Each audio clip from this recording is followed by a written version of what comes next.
આજનો mini blog start કરીએ આપણે રાતના 2 વાગ્યાથી. ભૂખ લાગી છે, વડાપાવ મગાવી. चल बस रुलाएगा क्या?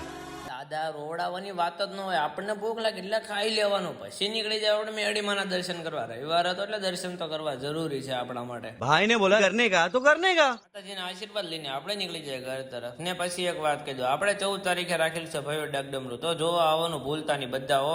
સીધા આપણે બેન પાસે આવી ગયા, બેન ને બાટા બાય બાય કરીને આપણે આવી ગયા શિવાંશ. શિવાંશને સોડા પાઈને આપણે આવવાનું. ગણેશ ઉત્સવની અમારે ફૂલ તૈયારી ચાલુ છે. આજે અમારે ફિટિંગ કરવાનું હતું મંડપનું, તો ફિટિંગ થઈ ગયું છે ને કાના ભાઈ બ્લોગ ઉતારે છે, તો લાઈક શેર સબસ્ક્રાઇબ કરવાનું બોલતા નહીં એમ કહેવા માંગે છે. એને ફિટિંગ અમારું થોડું ઘણું તો થઈ ગયેલું હતું. पुष्पा नाम सुन के फ्लावर समझे क्या? फ्लावर नहीं, फायर है. અમારો પુષ્પરાજ હતો. પછી નીકળી જાય થોડી વાર ગેડીઓ મારવા માટે, કારણ કે રેખડા વગર મજા ન આવે આપણને. इतनी खुशी